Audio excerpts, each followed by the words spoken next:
युवा सोच की बात करने के लिए हम यहाँ पर बैठे हैं, इसीलिए क्या करें, आजकल जब भी युवा सोच की बात आती है, युवाओं की बात आती है, तो कांग्रेस का ही प्रचार याद आता है। कट्टर सोच नहीं, युवा जोश। लोकसभा चुनावों में कुछ हुआ नहीं उसका। हरियाणा विधानसभा के लिए जब वोटर निकलेंगे अपने घर से, तो वो कांग्रेस की सोच को युवाओं के साथ क्यों माने? इसलिए क्योंकि युवाओं को बढ़ावा देने के नाम पर नेताओं के बेटे बेटियों को टिकट दिए जाएंगे, इसलिए ये दिख रहा है जब भी अब आज जब टिकट बंटेंगे और उसके बाद। क्या ये सिर्फ कांग्रेस की बात कर रहे हैं? नहीं, मैं कांग्रेस से शुरू करूंगी, हैट्रिक की बात आपकी है इसीलिए। देखिए, मैं एक बात कहना चाहूंगी, चाहे कांग्रेस पार्टी की बात हो या किसी और पार्टी की बात हो, विशेष तौर से क्योंकि हम कांग्रेस का प्रतिनिधित्व करते हैं, हमने युवाओं को बहुत ज़्यादा साथ लेकर चले हैं, युवाओं के लिए कार्य किए हैं। कांग्रेस की एक सोच, युवा सोच जो रही है, उसके साथ साथ हमारा जो युवा है आज हमारे साथ जुड़ा है, भली भांति जुड़ा है। आपने देखा होगा, चाहे अभी पंजाब यूनिवर्सिटी के NSUI के जो अभी छात्र संघ के चुनाव हुए उसमें हो, या ओवरऑल भी देखा जाए तो कांग्रेस की सोच एक युवाओं के साथ जो रही है। हमने युवाओं के हित में बड़े से बड़े फैसले लिए हैं। आज उनको एक अच्छा स्किल्ड मैन पावर और युवाओं के लिए बहुत से फैसले सरकार में भी लिए, संगठन में भी लिए, जहां युवा कांग्रेस को सशक्त करने की हमने बात कही। उसके साथ साथ में सरकार में भी नीतियां निर्धारण करते समय हमने एक सोच को रखा कि युवा हमारा जो है, क्योंकि इस समय भारत देश जो है युवा देश है, देते हुए भी यही सोचेंगे, यंगिस्तान है और हरियाणा भी हमारा युवा है। जब भी नीतियां हम बनाएं उसमें हमारे युवाओं को हम अग्रणी रखें। और टिकट की जहां तक बात है, हमारी अपनी सेंट्रल इलेक्शन कमेटी का अपना निर्णय रहता है, हाईकमांड का रहता है, उसमें चाहे युवाओं की बात हो, महिलाओं की बात हो, हर वर्ग को पूरा प्रतिनिधित्व हमेशा से मिलता रहा है। जो सवाल मैंने उनसे किया था थोड़ा सा मिलता जुलता ही आपसे है। पिता पुत्र पौत्र की पार्टी है, मानेंगे आप इस बात को? देखिए, जहाँ चौधरी देवीलाल की चौथी पीढ़ी होने का गर्व है, बिल्कुल मानता हूँ, मगर मेहनत करनी पड़ती है। बिना मेहनत के इस देश में मुझे नहीं लगता कुछ मिलता है। मगर जहाँ हमारे कांग्रेस के मंत्री महोदय ने एक चीज़ कही भी, युवा को आगे रखा, युवा के बारे में सोचा, तो मैं एक सवाल आपसे पूछना चाहूँगा कि रिसेंटली आपकी सरकार ने एक पॉलिसी प्रदेश में लागू करी जिससे रिटायरमेंट की एज 2 साल बढ़ा दी। उसके अंदर तो आपने कम से कम 2 लाख युवा साथियों का रोजगार छीन लिया। जो आज 20,000 लोग रिटायर हो रहे थे, उनके तो अधिकार आपने छीनने का काम किया। देखिए, मैं ज़रूर कहना चाहूँगी भाई दुष्यंत जी को कि हमने अगर रिटायरमेंट एज को 58 to 60 किया है, ज़्यादातर सभी राज्यों में और सेंट्रल गवर्नमेंट में पहले से ही है। मगर हरियाणा के अंदर के अलावा हमने जो भर्ती के लिए जो उम्र थी पहले जो 40 साल थी, उसको भी बढ़ाकर हमने 42 साल करने का 42 कर दिया। मगर आज हरियाणा की पॉपुलेशन की जहाँ बात करें तो 53% आज जो वोटर्स हैं बिलो 40 है, उनको तो आप रोजगार उपलब्ध नहीं करा पाए। देखिए, रोजगार के साधन बहुत हैं, हजारों की तादाद में नौकरियां दी हैं। इतिहास गवाह है, हमारी सरकार ने माननीय मुख्यमंत्री चौधरी भूपेंद्र सिंह हुड्डा जी के नेतृत्व में जहां नई नौकरियों को निकाला गया, भर्ती की गई, पूरा युवाओं को मान सम्मान और कार्य उनको करने की दी गई, ऐसी सुविधाएं दी गई कि वो सेल्फ एम्प्लॉयड हों और युवाओं के लिए इस तरह से आपने ये लेकिन दुष्यंत जी बहुत अच्छा था कि आपने अपनी जो डिलीवरी आई आपके ऊपर गेम की, आपने डिफ्लेक्ट कर दिया सवाल पूछकर कांग्रेस की तरफ। मैं तो इनकी पॉलिसी पे बता रहा था। अच्छा, पॉलिसी की आपने बात कर ली है, मैं मैनिफेस्टो की बात। कर्मचारियों की जो हमने रिटायरमेंट एज बढ़ाई है उसके टोटली आप खिलाफ हैं। मैं तो ये कहता हूँ, आपने हमारा 58 में कर्मचारियों की उम्र बढ़ाई, मगर उसके लिए भी तो युवा हैं, वो भी आज अगर पढ़ रहे हैं, उनको भी आगे आने का नहीं।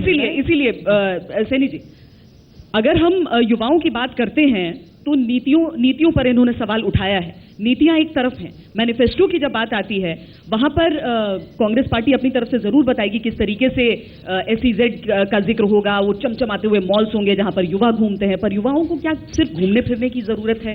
सिर्फ घूमने फिरने की जगह चाहिए? वो चकाचौंध चाहिए? आज का युवा जागृत है, उनके लिए रोजगार का कितना मुकम्मल इंतजाम हो सके, वो एक बड़ा सवाल है। आपके घोषणा पत्र में यह शामिल रहेगा, युवा किस तरीके से रहेगा वहां पे? जितना महत्वपूर्ण सवाल आपने और दुष्यंत जी ने भी इस सवाल के लिए रिफ्लेक्शन कांग्रेस की तरफ लगाई, मैं कहना चाहूंगा कि जितने भी राजनीतिक दल हैं सभी अपने घोषणा पत्र में गरीबी और बेरोजगारी को दूर करने का सबसे पहला एजेंडा होता है। कितने लोगों की गरीबी दूर हुई, कितने लोग रोजगार पर हर साल लगते हैं, ये सारी जनता जानती है।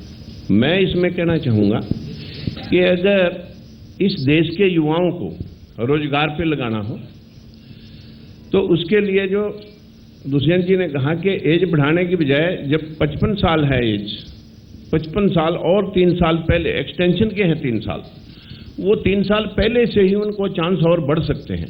इस पे बहुत अच्छी बात उन्होंने कही और मैं भी कहना चाहता हूं।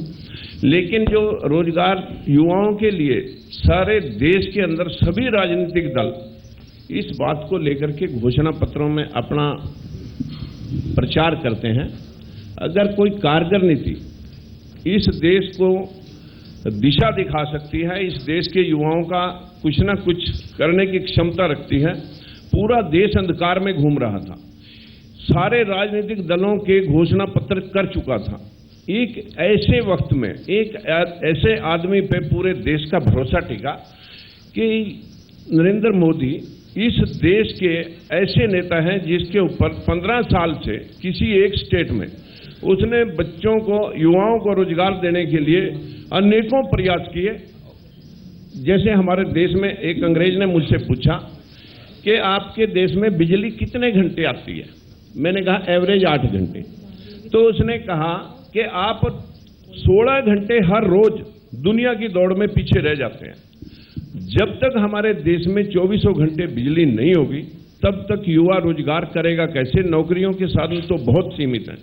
हमें सबसे पहले जो हमारे इस देश को चाहिए वो है बिजली। बिजली होगी तो उद्योग धंधे होंगे, उद्योग धंधे लगेंगे तो रोजगार भी अपने आप सेटल हो जाएगा। इसके ऊपर हमारी सरकार का जो घोषणा पत्र है, सबसे पहले 24 घंटे बिजली देने के लिए। आपने हाथ छोड़ दिया, अटकलें हुई कि शायद दूसरी जगह हाथ जुड़ जाए, हाथ मिल जाए, और इस सब के बीच अगर युवा अपनी पसंद करने की कोशिश कर रहा है कि किसे चूज करूं मैं, तो वो तो उलझता ही जाएगा।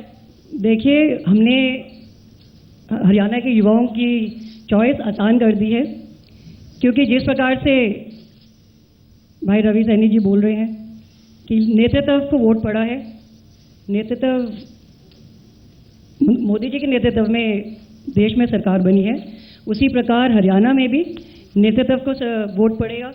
और नेतृत्व कौन? यंग नेतृत्व, ईमानदार नेतृत्व।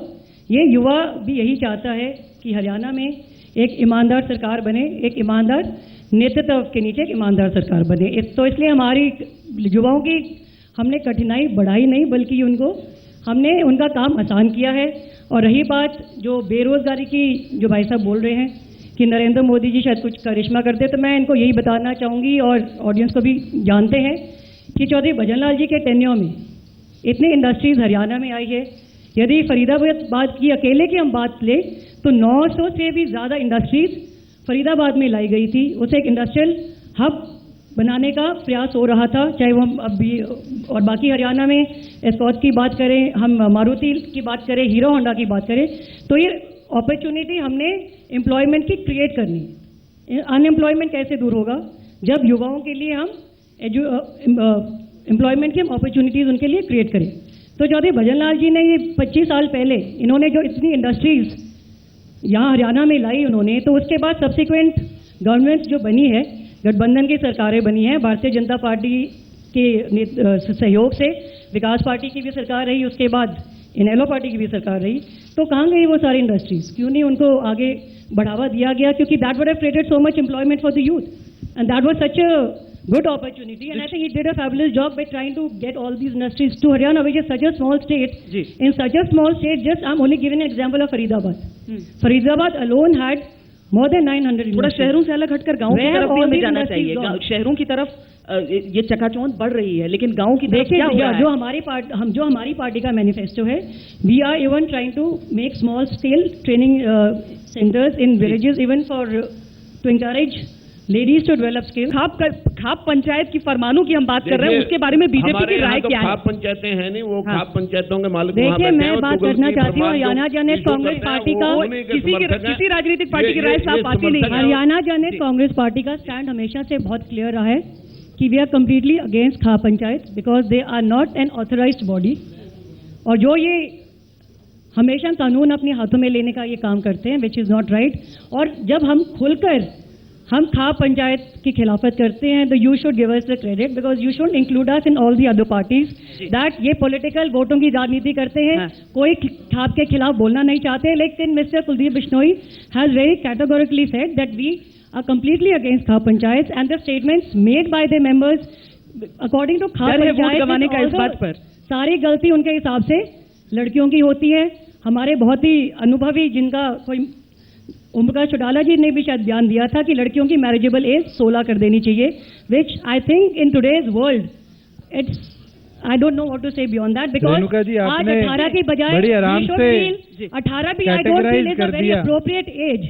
आई थिंक 18 भी से भी ऊपर उठाकर हमें बिल्कुल 21 कर देनी चाहिए। 21, 22 या 24 करनी चाहिए, because even at the age of 18 I don't think a girl is fully prepared to शादी के लिए। Adopt the role of a पहले मदर हम, और जवाब ले लें wife. जी। देखिए, खाप पंचायतों की आप बात कर रहे हैं, आपने कहा कि दे आर टोटली इलीगल। देखिए, मैं इस बात से सहमत नहीं हूँ। मेरा मानना ये है, जो खाप हैं या पंचायत हैं, उसमें हमारे बहुत मौजूद व्यक्ति रहते हैं, और आजकल के समय में हमने देखा है इन खापों में जो है पढ़ा लिखा युवा भी और महिलाएं भी बहुत अच्छे ढंग से आने लगी हैं। आप जींद की अगर खाप पंचायत की बात करें, जिन्होंने कन्या भ्रूण हत्या के खिलाफ एक मुहिम चलाई और पूरे देश दुनिया में इस चीज़ को लेकर आए कि बेटियों की जनसंख्या को किस प्रकार से बढ़ाया जाए, और उसको सम्मानित भी देश भर में किया गया। आज न केवल हम ये नहीं कहते कि हमेशा वो तुगलकी फरमान जारी करते हैं, बहुत से सोशल इश्यूज ऐसे हैं जिनको लेकर खाप अपनी मीटिंग्स करती हैं और अपना जो है वो एजेंडा क्लियर करती हैं।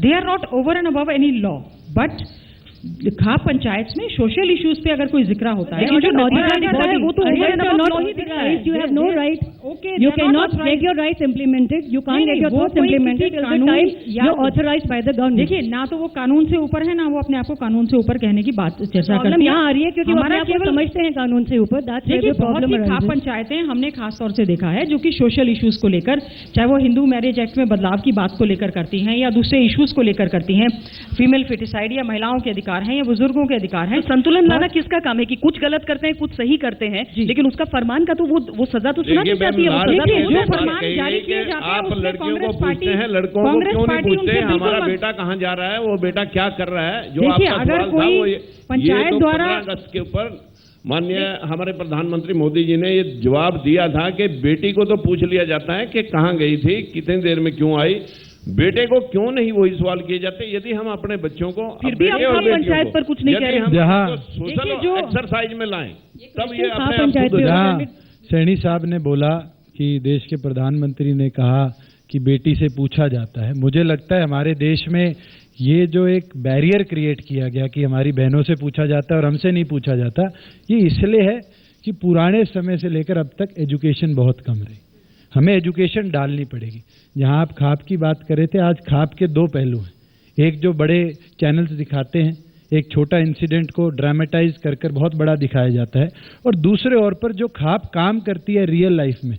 आप जाइए गांव लेवल पर जाकर देखिए किस तरीके से फ्री में, मुफ्त में लड़कियों को शिक्षा दी जाती है, उनके लिए बसेस चलवाई जाती हैं, उनको आगे समाज में बढ़ाया जाता है। पिछले दिनों मेरी लोकसभा के अंदर एक खाप ने महिला अध्यक्ष बनाई और उनको 50% जो पैसा कलेक्ट हुआ वो दिया कि आप एक्सपेंस कीजिए।